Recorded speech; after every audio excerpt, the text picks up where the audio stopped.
오늘 우리가 좀 생각해 보고 싶은 것은 우리가 이렇게 인간관계를 맺어 나갈 때 어떻게 하면 잘 그 사람과의 관계를 끝까지 잘 유지할 수 있을 것인가, 또 나아가서 그하고 어떤 이 충돌되지 않고 잘 지내는 방법이 무엇인가를 같이 좀 생각해 보고자 합니다.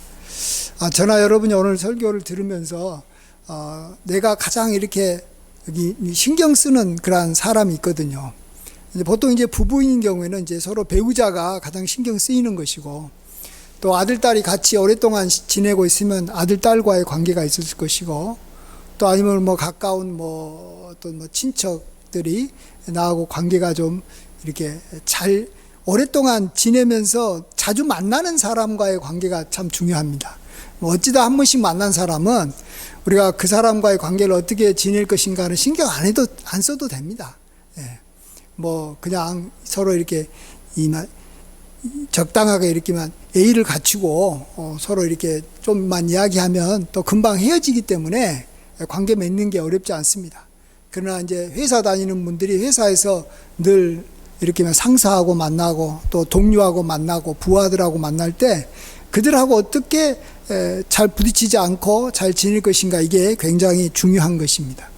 그래서 저 같은 경우는 이제 관계, 그러면 이제 저희 아내와의 관계가 신경이 제일 많이 쓸 수밖에 없고, 저희 여러분도 나하고 신경 가장 많이 쓰이게 되고 가장 이렇게 좀 어려운 대상을 머리에 한번 염두에 두면서 그 사람과 관계를 어떻게 맺는 것이 좋을 것인지 오늘 본문 말씀을 가지고 같이 한번 생각해 보겠습니다. 먼저 하나님께서는 오늘 1절 보시면 너희가 부르심을 받은 일에 합당하게 행하라라고 말해주고 있습니다. 하나님께서 우리를 불러주셨습니다. 여러 가지를 위해서 불러주셨지만 오늘 본문에서는 우리가 이제 다른 사람들하고 하나가 되는 것으로 불러주셨다라고 말해주고 있습니다. 그러니까 우리가 하나님의 백성으로 부름을 받았는데 하나님의 백성들끼리 서로 하나가 되는 일에 하나님께서는 이것에 우리가 합당하게 행하라라고 말씀하고 있습니다. 자, 그럼 우리가 서로 하나가 돼서 잘 지내기 위해서 뭐가 필요하고 또 어떤 모습이 잘 지내는 모습인가가 2절에 나와 있습니다. 그것은 모든 겸손과 온유로 하고 오래 참음으로 사랑 가운데서 서로 용납하라라고 말해주고 있습니다. 이제 하나의 어떤 이 과정을 이야기한다면 겸손과 온유와 오래 참음과 사랑이라면 이 결과로, 여기 열매로 우리가 하나 된다라는 것을 눈에 보이게 말한다라는 것은 뭐로 표현한다냐면 서로 용납하는 것으로 표현하고 있습니다. 예. 그래서 우리가 서로 용납을 할 수 있다면 나는 그 사람과 잘 지내고 있는 것이고 그 사람하고 문제가 생기지 않는 겁니다. 우리가 이 용납한다라는 것이 어렵다라는 것을 우리가 알아야 됩니다. 벌써 용납이라는 이 단어 자체에 뭐가 이 전제가 되어 있냐라고 하면 나하고는 다른, 내가 받아들이기 어려운 말과 행동을 상대방이 하고 있다라는 것이 사실은 전제되어 있는 것입니다. 그러니까 나하고 똑같이 동행하고 나하고 똑같이 생각하고 나하고 똑같이 내가 이렇게 바라는 대로 상대방이 움직이면 내가 용납하고 말 것이 필요가 없죠. 그냥 그렇게 지내면 되는 것입니다. 그런데 뭔가 나하고 이제 안 맞는 거죠. 내가 봤을 때 좀 문제가 있는 모습이 상대방에게 나타나고 그런 말을 내가 들었을 때 내가 그것을 용납을 하게 되면 내가 그 사람과 관계를 잘 지내는 것이고, 내 눈에 또 내 생각에 좀 문제가 있는 것에 대해서 상대방을 내가 무조건적으로 용납하지 않고 따지고 그것에 대해서 지적하고 그것을 이제 뭔가 부각시키게 되면 그때부터는 그 사람하고 하나가 되지 못하는 것이고, 그때부터는 이제 서로 이렇게 부딪히는 것이죠. 부딪히게 되는 것입니다. 그래서 하나가 된다라는 말은 다른 말로 나하고 좀 다르고 뭔가 이렇게 내가 문제로 보이는 상대방을 내가 용납하는 것이 하나 되는 모습이다. 우리가 먼저 그렇게 정의를 좀 내려볼 필요가 있습니다. 이렇게 서로 용납하려면 우리에게는 겸손과 온유가 있어야 되고 오래 참음이 있어야 되고 또 사랑이 있어야 될 겁니다. 이건 이제 우리가 이제 너무나도 잘 알 겁니다. 우리가 너무 교만하고 우리가 이제 마음이 높아져 있으면 상대방에 대해서 무시하고 상대방이 잘못한 것을 지적하고 공격할 수밖에 없죠. 그러면서 이제 깨지는 거고, 또 나하고 이제 마음에 잘 들지 않는 것이 이제 상대방한테 이제 보였을 때 내가 참지 못하면 그 사람하고 관계가 틀어지는 것이고 화가 나는 것이고, 내가 참으면 뭐 그 사람하고 관계가 계속 잘 이어져 갈 수 있는 것이기 때문에 오래 참음이 필요하고, 또 사랑도 뭐 가장 사랑의 뭐 첫 번째 특징이 사랑은 오래 참고 온유하며 그랬잖아요. 그러니까 벌써 여기 방금 말한 겸손과 온유, 오래 참음, 사랑, 이런 게 우리에게 상대방을 우리가 서로 용납하는데 굉장히 필요한 것입니다. 자, 이것은 이제 우리가 추구해야 될 것인데, 이건 이제 우리가 그것을 이렇게 행하는 것이 어렵다라는 것을 우리가 잘 압니다. 또 하나님께서도 그것을 잘 아시기 때문에, 그렇잖아요. 우리가 저 사람하고 관계를 내가 늘 자주 만난 사람하고 서로 이렇게 잘 지내고 싶은데 잘 안 지내지잖아요. 우리에게는 그게 없는 거예요. 그래서 하나님께서는 우리에게 이제 성령을 보내주셨습니다. 그래서 우리가 성령을 통해서 성령의 능력으로 우리가 이제 하나가 되는 일을 힘써야 되는 것입니다. 자, 그러면 이제 성령은 어떻게 그러면 이 역사하시는지 여기 3절 한번, 3절은 같이 한 목소리로 읽어보겠습니다. 시작. 평안에 매는 줄로 성령이 하나. 성령은 이 평안에 매는 줄로 하나가 되게 하신 일을 합니다. 그것을 우리가 그대로 따라가면 된다라는 거예요. 우리가 하나가 되는 일에 우리가 앞서면 안 되는 거예요. 하나가 되는 일은 성령이 하신다는 거예요.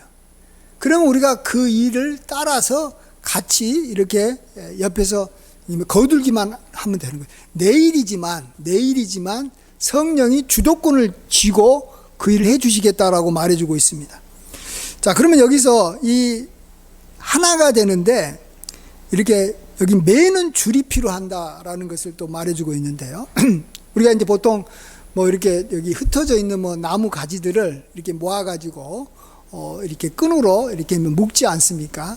끈으로 묶여 있는 동안에는 하나가 돼 있어요. 나무가 막 뭐 이렇게 뭐 5, 6개 뭐 아니면 뭐 이렇게 짧은 거, 긴 거, 뭐 여러 가지 뭐 다양한 가지들이 있어도 그걸 끈으로 하나로만 묶을 수 있다면 그것은 하나라고 말해주고 있습니다. 다양한 모습이지만. 근데 그 끈이 풀려버리는 순간에 이게 그 나무 가지들이 와르르 이렇게 막 쏟아지면서 여기저기 막 흩어지게 되고, 그다음부터는 이제 이게 이제 문제가 되는 거죠. 어떻게든지 흩어진 나뭇가지들, 흩어진 것들은 하나로 어쨌든 묶어야 되는 겁니다. 묶어야 하지만 그걸 가지고 우리가 이제 이동할 수도 있고, 그걸 이제 우리가 어디로 가지고 가서 활용할 수가 있는 것인데, 막 흩어져 버리면은 이제 우리가 먼저 해야 될 일은 그걸 끈으로 다시 모아가지고 하나로 이렇게 묶어야 됩니다. 자, 근데 이 끈이라는 것은 뭘로 표현됐습니까? 끈이 표현되는 것이 평안으로 표현되어 있습니다. 평안이 매는 끈이라고 말해주고 있습니다. 하나로 묶는 줄을 평안이라고 말합니다. 그렇습니다. 우리가 어떤 사람과의 관계에서 이 스트레스를 받지 않고 그 사람하고 관계에서 이 평안이 유지가 된다면 그게 바로 이제 끈으로 묶여져 있는 겁니다. 그 사람하고 나하고 하나가 되어 있는 거예요. 한 마음이 되어 있고 한 몸이 되어 있고 어쨌든 서로 간에 이렇게 하나가 되어 있기 때문에 그것을 계속해서 유지하면 되는 거예요. 근데 그 사람하고 그 사람을 볼 때, 또 그 사람의 말을 들을 때, 그 사람하고 같이 뭔가 일을 하다가 갑자기 내 마음에 이렇게 스트레스가 쌓인다든지, 그래서 이렇게 여기 평안이 깨져버리면 그 다음부터는 이제 그 사람하고 관계가 이제 끊어져 버리는 겁니다. 줄이 끊어지듯이 관계가 끊어지면서 이제 서로 이렇게 좀 관계가 썰렁해진다든지 서로 좀 심하면 이렇게 막 다투게 되는 것을 보게 됩니다. 그래서 우리가 어떻게 하면 이 평안을 유지할 수 있을까? 내 마음이 평안하기만 하면 그 사람이 뭐 북을 치든 장구를 치든 뭐 나를 뭐 비난하든 뭐 내가 보기에는 막 안 좋은 행동을 하든 상관없이 내 마음이 평안하기만 하면 되는 거예요. 근데 어떤 사람은 저 사람이 나한테 잘못한 일을 하지 않았는데도 막 내 마음이 평안이 깨져버린다든지 평안하지 않으면 이제 서로 이제 이 충돌이 일어나는 것입니다. 그러니까 이런 평안이라는 것이 우리가 하나 되는데 굉장히 중요한데, 이러한 평안은 우리가 이렇게 쉽게 만들 수 있는 건 아니고 성령이 우리에게 허락해 주셔야 됩니다. 예수님께서 마지막으로 이제 하늘에 올라가시기 전에 우리 이제 제자들한테 이제 이야기하는 과정에서, 이제 마지막 이제 이야기하는 과정에서 보혜사 성령에 대해서 이야기를 하십니다. 그러면서 보혜사 성령을 이야기하시는 그러한 요한복음 14장에서 그 다음에 바로 이야기하시는 게 뭐냐 그러면 26절에 보혜사 성령을 이야기하시다가 27절에 평안을 너희에게 끼치노니 곧 나의 평안을 너희에게 주노라 이렇게 말씀하고 있습니다. 이 보혜사 성령을 이야기하시다가 그 성령이 너희를 진리 가운데 인도하신다라고 하면서 또 예수님이 바로 평안을 주시겠다라고 말합니다. 근데 이러한 평안은 세상이 주는 것과 달리 정말 하나님 위로부터 이렇게 예수님이 주시는 것이다. 이제는 예수님 대신 이제 예수님의 영이 우리 안에 거하고 계시지 않습니까? 그 성령께서 우리에게 평안을 주신다라는 걸 우리가 알아야 됩니다. 자, 그렇다면 다시 한번 우리가 이제 앞에 있는 그 말씀하고 좀 생각해 보겠습니다. 우리가 서로 용납하는 것이 이제 우리가 이제 하나가 된다라고 했어요. 그러면 성령은 우리에게 이제 이 평안을 주시고, 우리가 해야 될 일은 그 성령의 역사하심에 우리가 따라서 우리가 해야 될 일은 상대방을 용납하는 거예요. 근데 이건 두 개가 이제 사실은 굉장히 이렇게 같이 갑니다. 평안할 때 우리가 상대방을 용납할 수도 있고, 우리가 용납할 때 성령께서 주시는 평안이 계속해서 우리에게 이렇게 머무를 수가 있는 것입니다. 그러니까 우리가 해야 될 일은 우리가 해야 되고, 또 성령께서 우리에게 임하 주시는 일도 성령께서 하셔야지만 우리가 하나가 되는 것이죠. 우리가 상대방을 용납하게 되면 우리는 평안이 깨지지 않지만, 성령이 우리에게 평안을 주셔도 내가 상대방을 용납하지 않으면 우리에게 주어진 이 평안이 우리에게서 사라져 버리는 것입니다. 이렇게 되면 이제 관계가 어려워지는 것이죠. 내가 평안이 없기 때문에 이제 상대방과 관계를 계속해서 유지해 나갈 수 있는 힘이 없어지는 거예요. 내가 막 흥분해 버리고, 내가 화를 내 버리고, 또 내가 너무 여기 침울해져 버리고, 이제 평안이 없을 때 그런 모습이 나타나잖아요. 내가 이제 여기 무력해져 버리는 겁니다. 그러니까 평안이라는 것이 우리를 이렇게 주관하고 있어야지만이 그 힘으로 우리가 인간관계가 유지될 수 있는 것입니다. 끈으로 하나로 이렇게 묶여져 있어야지만이 이렇게 나무 가지들이 또 물건들이 서로 이렇게 하나가 되듯이 끈이 끊어져 버린 순간에 묶는 능력과 힘이 사라져 버리기 때문에 그렇습니다. 그러면 성령께서 우리에게 온유와 겸손으로 또 오래 참음으로 서로 이렇게 용납하라라는 것에 대해서 우리가 다시 한번 우리가 좀 생각을 해볼 필요가 있습니다. 먼저 서로 용납한다라는 것은 뭔가, 제가 아까 앞에도 말씀드렸지만 상대방이 뭔가 이제 내가 봤을 때 좀 이렇게 좀 잘못했을 때, 내가 봤을 때 문제가 생겼을 때 그것에 대해서 내가 긍정적으로 이렇게 평가하고 받아들이는 것입니다. 그러니까 상대방이 어떤 실수를 했어요. 뭐 이렇게 그릇을 깨뜨렸다든지, 또 뭐 옷에 뭐가 이렇게 여기 묻어 있는다든지 뭐 이렇게 머리카락이 이렇게 막 흩어져 있다 이랬을 때 그러한 상태를 내가 그대로 받아들일 줄 알아야 됩니다. 상대방이 실수했을 때, 잘못했을 때 그럴 수도 있다라고 그것을 수용할 줄 알아야 됩니다. 여기서도 그렇잖아요. 서로 용납할 줄 알아야 됩니다. 그러니까 조건을 둬버리면 어렵다라는 것입니다. 이러한 상태가 있어야지만이 내가 너를 받아들이고 내가 너를 인정하겠다가 아니라 우리 자녀가 우리가 원하는 어떤 여기 막 점수를 받아오지 않았을지라도 우리가 그 아이를 그대로 그 모습 그대로 우리가 용납해야 되는 것입니다. 그러려면 우리에게 정말로 필요한 것이 온유와 겸손이라고 생각합니다. 근데 이 온유와 겸손이 또 어디서부터 이제 온유와 겸손이 또 우리에게 주어지냐 그러면 우리가 근본적으로 우리들도 문제가 참 많은 사람이다. 나는 정말 이렇게 이 삶에서 참 문제가 많고 한마디로 하나님 앞에서 내가 참 이 불쌍한 이 죄인이다라는 그것이 우리 속에 가득 차 있어야지만이 내가 봤을 때 죄인된 모습, 안 좋은 모습이 그 가까이 나하고 함께하는 사람한테 나타났을 때 우리가 그것을 이렇게 용납할 수가 있기 때문에 그런 것입니다. 사람은 자기가 이렇게 괜찮다고 생각하면 자기가 다 기준이 되거든요. 사람마다 다 달라요. 결국은 뭐 자기의 눈으로 상대방을 평가할 수밖에 없는 거예요.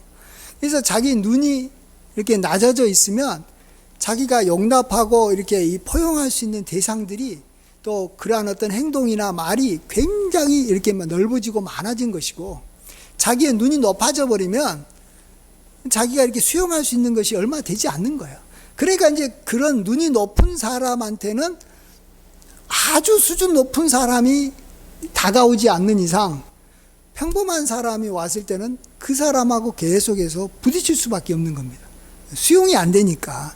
내가 그 사람을 봤을 때 평강이 깨져버리니까. 성령께서 늘 이렇게 주시는 그러한 평강이 우리에게 그 사람을 보는 순간에 그냥 사라져버리기 때문에 우리가 그 관계를 잘 맺을 수가 없는 것입니다. 그래서 우리가 늘 우리 마음속에 늘 우리가 찬송에서도 부르듯이 나 같은 죄인 살리신 그 은혜의 놀라와, 너무나도 이렇게 단순한 거지만 우리가 그 찬송가를 우리가 늘 부를 줄 알아야 됩니다. 하나님께서 나 같은 죄인을 그대로 있는 모습 그대로 용납해 주셨다라는 것이죠. 그렇다면 내가 봤을 때도 좀 죄인으로 보이는 사람도 내가 용납할 수가 있는 것이지 않겠습니까? 근데 내가 어떤 그 선한 행위를 해서 내가 의로운 삶을 살아서 구원받았다라는 생각을 우리가 만일 갖고 있다면 그 사람은 그 구원관이 잘못됐다라는 것을 어떻게 할 수 있냐 그러면 자기의 눈에 맞지 않는, 자기의 기준에 맞지 않는 사람은 절대 용납을 못하는 거예요. 그래서 바리새인들처럼 돼버리는 것입니다. 세리와 죄인들을 용납할 수가 없게 돼버리는 것입니다.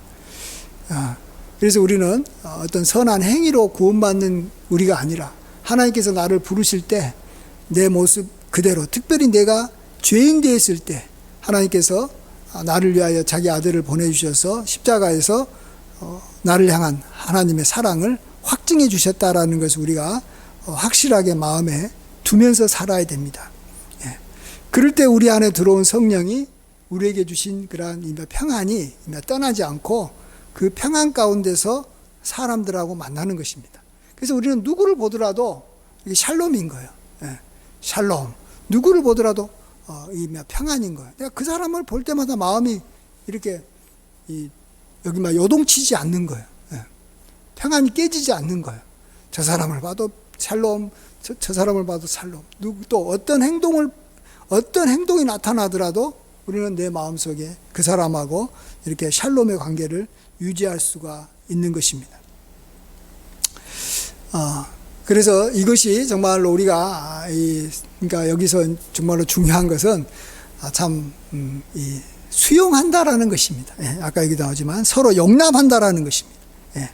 이것이 우리가 늘 만나는 사람과의 관계에서 우리가 평안이 깨지지 않고 그 사람과 관계를 잘 유지할 수 있는 것입니다. 그래서 상대방 때문에 문제가 생기는 게 아니다. 항상 어떤 관계가 깨지면은 저 사람이 나한테 비난하고 저 사람이 나하고 이렇게 싸우려고 했기 때문에 저 사람과의 관계가 끊어졌다라고 생각을 해버리는 순간에 그 사람과의 관계는 계속해서 어려워지는 거예요.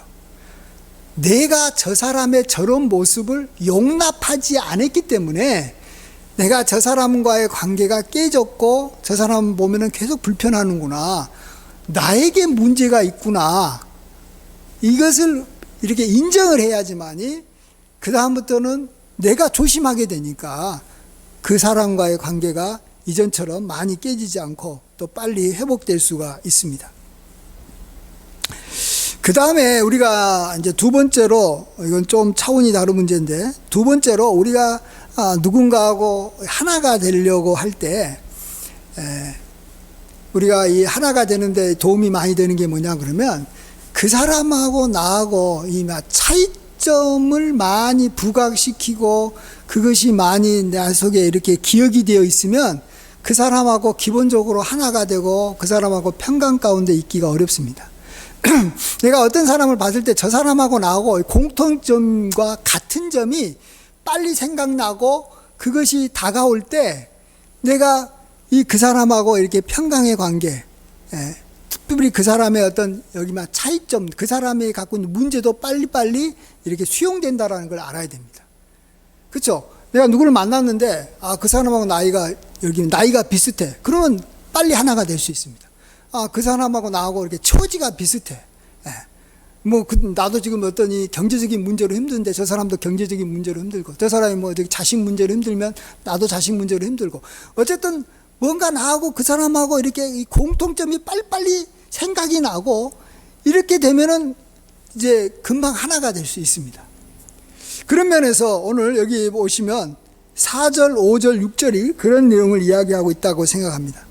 먼저는 몸이 하나요라고 돼 있는 것을 다른 성경에서는 이렇게 표현하고 있습니다. 다른 성경에서는 여러분은 한 몸이다, 이렇게 다른 성경에서 표현하고 있습니다. 여러분은 한 몸입니다. 그러면서 그 다음하고는 이거하고 조금 이제 좀 이렇게 여기 구분을 시켜 놓습니다. 왜 하나가 됐냐 그러면 성령도 한 분이시고 또 너희가 한 소망 가운데 부르심을 받았기 때문에 또 주도 한 분이시고 믿음도 하나고 세례도 하나고 하나님도 한 분이시기 때문에 여러분은 한 몸입니다. 이렇게 다른 성경은 표현하고 있습니다. 저는 이거 보면서 내가 다른 사람 누군가하고 한 몸이 되려면 내가 특별히 우리가 이제 그리스도인들하고 한 몸이 돼야 될 거라고 생각합니다. 이제 교회 안에서 여기서 오는 이제 여긴 좀 주제가 바뀌어져서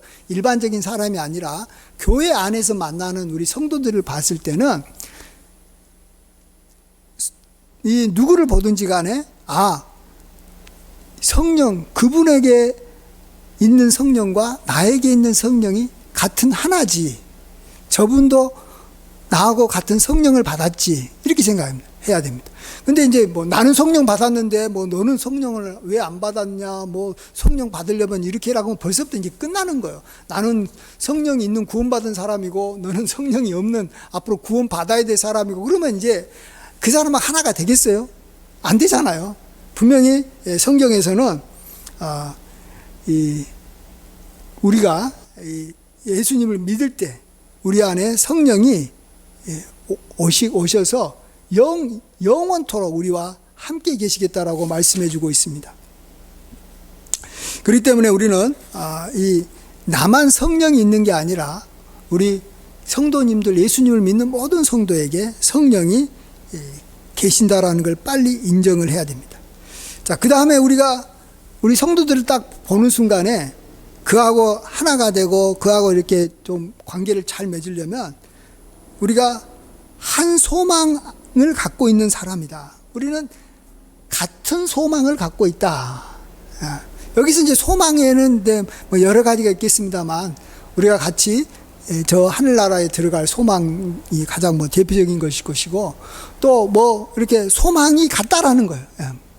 교회가 부흥할 것에 대한 소망이 같고 하나님이 우리를 통해서 영광 받기를 원하는 그러한 소망이 같고 또 뭐가 있을까요? 우리나라가 어쨌든 교회를 통해서 뭐 발전하기를 원하는 소망이 같고 뭐 어쨌든 간에 이 소망이 내가 바라는 소망과 저 사람이 갖고 있는 저 성도님이 갖고 있는 소망이 같구나 하는 걸 빨리 이렇게 우리 머릿속에 딱 빨리 들어와야 됩니다. 그 다음에 5절 보시면 내가 따르는 주님이 한 분이라는 거예요. 저 사람이 따르는 주인과 내가 따르는 주인이 다 예수님으로 같은 분이시다 하는 것이 저 사람도 예수님 믿고 있지, 예수님을 따르고 있지, 나도 예수님 따르고 있지, 이게 빨리 생각이 나야 된다라는 것입니다. 그리고 또 저 사람과 내가 뭐가 같다고요? 믿음도 같다라는 걸 인정해야 됩니다.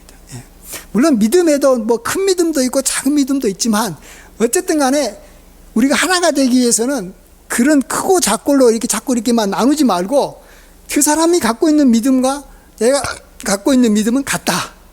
하나님에 대한 믿음, 뭐 성경에 대한 믿음, 또 뭐 교회에 대한 믿음, 뭐 어쨌든 믿음이 같다.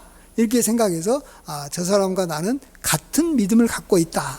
이렇게 인정을 해야지만이 내가 그 사람을 이렇게 잘 수용하고 그 사람하고 하나가 될 수 있습니다.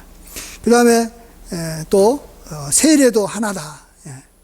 여기서 이제 뭐 우리가 예수 믿을 때 받는 세례인데 여기서 이제 세례라고 했을 때는 아마 이 옛날에는 이 세례를 누가 줬느냐에 따라서 이제 좀 이렇게 구분을 시켰던 것 같아요. 바울이 세례를 주면 바울파에 속하는 것이고 아볼로가 세례 주고 또 세례 요한이 세례 주고 예수님이 세례 주고 그래서 이제 나는 같은 세례를 받았다. 나는 같은 지도자 밑에 있다. 뭐 이렇게 생각한다든지 뭐 우리는 같은 교회 다니면 우리 같은 목사님을 우리가 이렇게 함께 이제 지도받는 성도다. 우리가 누구를 만났을 때 저 사람이 따르는 이 영적 지도자와 내가 따르는 영적 지도자가 이렇게 같은 사람들끼리 서로 만나잖아요. 그렇기 때문에 내가 이 세례가 하나다. 뭐 이런 식으로 우리가 이렇게 뭐 이건 꼭 그것이 맞는지 안 맞는지 모르겠습니다만 어쨌든 그렇게 세례도 하나다 이렇게 받아들여야 되고 또 6절 보면 하나님도 한 분이시다. 만유의 아버지시고 만유에 계시고 만유를 통일하시고 만유 가운데 계시기 때문에 저분이 믿는 하나님, 저분이 따르는 하나님과 내가 믿는 하나님은 같은 분이다. 하나다. 이렇게 생각하면 우리가 교회 안에서 누구와도 우리가 서로 이렇게 부딪히지 않고 우리가 서로 좋은 관계를 잘 맺어갈 수 있겠다 생각을 합니다. 그렇습니다. 오늘 우리가 한번 하나는 그 1, 2, 3절은 우리가 이제 보통 모든 사람들과 관계, 특별히 우리하고 늘 가까이 지내는 사람하고 어떻게 하면 또 이렇게 잘 지낼 수 있을 것인가 하는 것을 생각해 봤고 4절, 5절, 6절을 통해서는 이제 교회 안에서 늘 만나는 우리 성도님들과 우리가 하나가 되는 방법을 우리가 같이 생각을 해 봤습니다. 우리가 이렇게 서로 하나가 된다라는 것이 우리가 고민하고 갈등하는 문제입니다.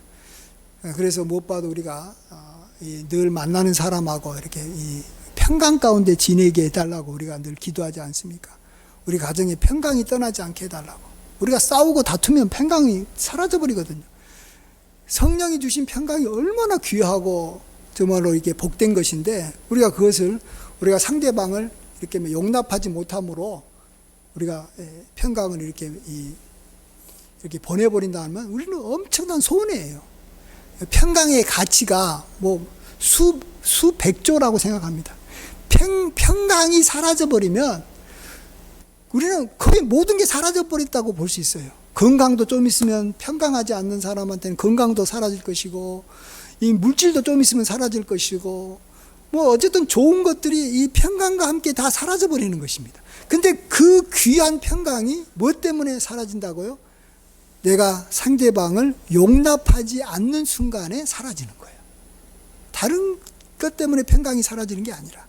그래서 우리가 우리 상대방의 어떻게 해서든지 나는 용납하면서 수용하면서 상대방을 무조건적으로 내가 좋게 어쨌든 내가 받아들이면서 살아야 되겠다.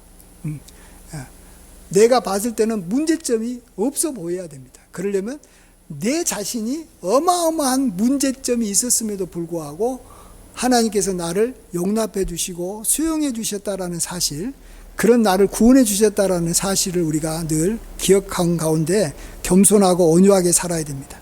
그리고 다시 한번 말씀드리지만 교회 안에서는 정말로 우리가 이 같은 점만 보여야 되는 것이지 다른 점이 성도들 가운데 하나라도 보이면 안 됩니다. 나는 부자인데 너는 왜 또 가난하냐? 나는 옷을 잘 입고 왔는데 왜 너는 옷을 저렇게 입고 왔냐? 뭐 나는 여기 올 때 나름대로는 저기면 경건한 마음으로 왔는데 너는 별로 경건하지 않는 마음으로 왔구나. 이런 식으로 상대방이 보이는 순간에 우리는 정신 바짝 차리고, 아니다, 성령도 하나고 저 사람과 믿음도 같고 내가 저 사람과 이렇게 같은 지도자 밑에 있고 저 사람과 같이 이렇게 내가 한 소망 가운데 있고, 어쨌든 간에 이 같은 것만 우리 눈에 보이고 내가 그렇게 생각할 수 있도록 굉장히 의도적으로 이렇게 우리 성도님들을 바라봐야 됩니다. 나하고 저기 다르다 그러면 안 됩니다. 아, 저분은 목사님이고 나는 권사고, 이것도 저는 교회 안에서 좋지 않다고 생각해요.